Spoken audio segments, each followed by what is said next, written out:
Muito bem, queridos alunos, vamos dar continuidade ao nosso assunto aí da quarta unidade a respeito da Segunda Guerra Mundial. Ressaltando, esse conteúdo está entre as páginas 64 e 73. Tem até algumas coisinhas na página 74 também, tá? Se vocês quiserem, a título de curiosidade, observarem. Vamos lá. Nesse momento, nós falaremos a respeito das alianças que foram feitas durante essa Segunda Guerra Mundial, tá? E vamos falar também do desenvolvimento do conflito. Como é que foi essa guerra? Quais foram os fatos mais marcantes dessa guerra, tá? Esse conteúdo se encontra aí entre a página 65 e 73. Primeiro, nós devemos estudar as alianças, tá? No período da Segunda Guerra Mundial, o globo terrestre, os países, se organizaram em dois principais grupos. O primeiro grupo ficou conhecido como Países do Eixo, formado pela Alemanha, Itália e Japão. E o segundo grupo ficou conhecido como Grupo dos Países Aliados, formado pela Inglaterra, França, União Soviética e Estados Unidos. Isso vai ajudar-nos a compreender como os países eram considerados aliados ou adversários. Eixo e aliados eram grupos que se confrontavam, ou seja, o eixo era adversário do grupo dos aliados e vice-versa. Os outros países que queriam participar da guerra, eles, no caso, escolhiam um lado, ou eles ficavam do lado dos países aliados ou dos países do eixo. O desenvolvimento do conflito na Segunda Guerra Mundial, tá? Nós tivemos vários marcos, vários fatos principais que marcaram esse conflito tão importante da Segunda Guerra. A gente teve aí a Alemanha invadindo a Polônia, que deu início à guerra. Tivemos a Operação Barbarossa, que também foi uma invasão da Alemanha à União Soviética. A gente teve o ataque a Pearl Harbor. Em 1994, nós tivemos o dia D. Em 1945, nós tivemos o suicídio de Hitler. E nós tivemos também, nesse ano, Hiroshima e Nagasaki sendo atacadas com bombas atômicas pelos Estados Unidos.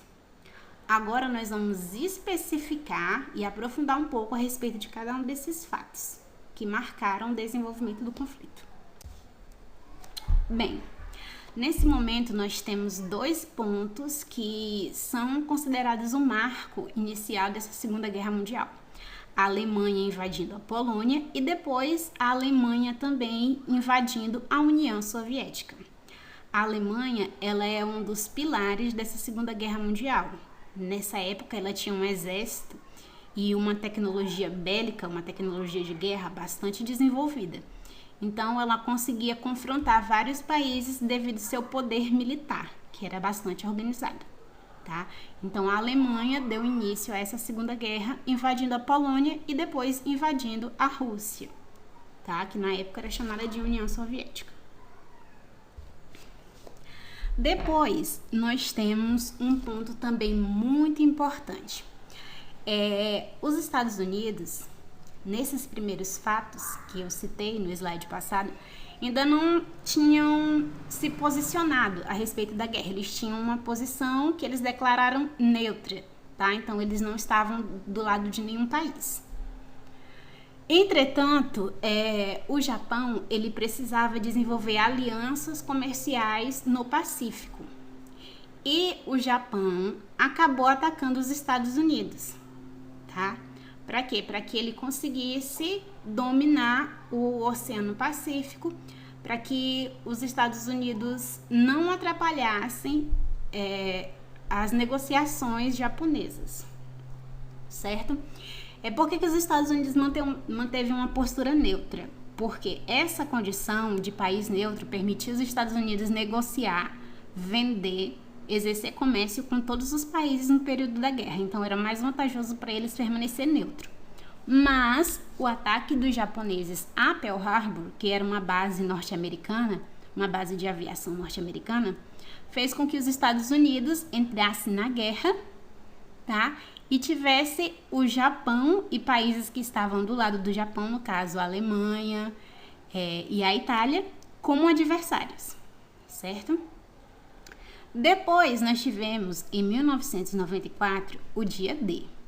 Esse dia D foi um dia em que os países aliados, eles fizeram várias estratégias de guerra para impedir que os nazistas continuassem avançando na Europa. Dia D, na linguagem dos militares, é considerado o primeiro dia de uma operação ou o dia mais importante de uma operação militar. Como nesse dia foram realizados vários ataques estratégicos para derrotar os nazistas, os países aliados chamaram esse dia de Dia D. Tá? Esse dia D, ele foi importante porque através dele nós tivemos o desenrolar dessa Segunda Guerra Mundial. Nós tivemos também, para favorecer o fim da Segunda Guerra Mundial, o suicídio de Hitler, tá? E nós tivemos também depois o ataque dos Estados Unidos às cidades de Hiroshima e Nagasaki, que eram cidades japonesas. O suicídio de Hitler aconteceu porque depois do dia D, os nazistas perderam bastante força e os aliados estavam avançando, tá? Com isso, Hitler ele seria morto mais cedo ou mais tarde, e talvez de uma forma bastante cruel. Como Hitler percebeu que ele estava derrotado, ele acabou cometendo suicídio, para evitar que ele fosse morto de uma maneira ainda mais cruel pelos seus adversários. Depois, os Estados Unidos lançaram bombas atômicas sobre as cidades japonesas de Hiroshima e Nagasaki. Esse ataque foi feito para revidar o ataque que os japoneses fizeram a Pearl Harbor. E esse ataque ele foi considerado uma das maiores atrocidades, porque, como vocês sabem, a bomba atômica tem um poder destrutivo bastante significativo, bastante grande, e nós vemos aí até pela imagem que ela causou várias mortes e várias consequências ruins. Nós temos também algumas consequências dessa guerra, tá? Nós encontramos aí entre as páginas 73 e 74 do material de vocês. Primeiro a gente tem as consequências negativas e para o final eu deixei aí listadas as consequências positivas dessa guerra. As consequências negativas foram um número de 45 milhões de mortos, tá? Sendo que desses 45 milhões, 6 milhões eram judeus que foram mortos pelos nazistas, 35 milhões de feridos, tá? Esses feridos incluíram pessoas que tiveram ferimentos bastante graves, como pessoas que ficaram mutiladas, perderam partes do corpo, membros do corpo, em minas, em confrontos, enfim. 33 milhões de pessoas desaparecidas, tá? 33 milhões de desaparecidos. E agora vamos para a consequência positiva, se é que se pode extrair alguma coisa positiva da guerra, né? Mas as consequências que nós costumamos listar como positivas, a primeira foi que os Estados Unidos venceram a guerra, tá? Então, como os Estados Unidos é um país republicano, isso impediu que regimes totalitários fossem copiados pela maior parte dos países. Então, foi uma consequência positiva.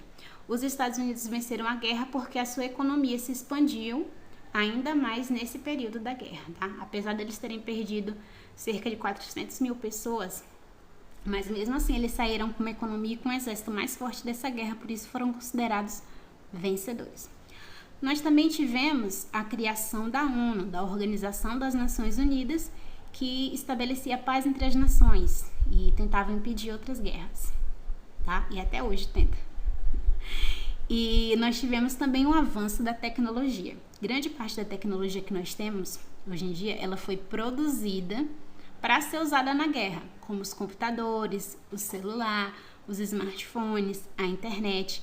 Então, houve um avanço tecnológico muito grande e que impacta a nossa vida atualmente, depois dessa Segunda Guerra Mundial. E nós chegamos ao fim da 4ª unidade, tá? E ao fim deste assunto. Muito obrigada pela atenção. Cuidem-se e boa quarentena.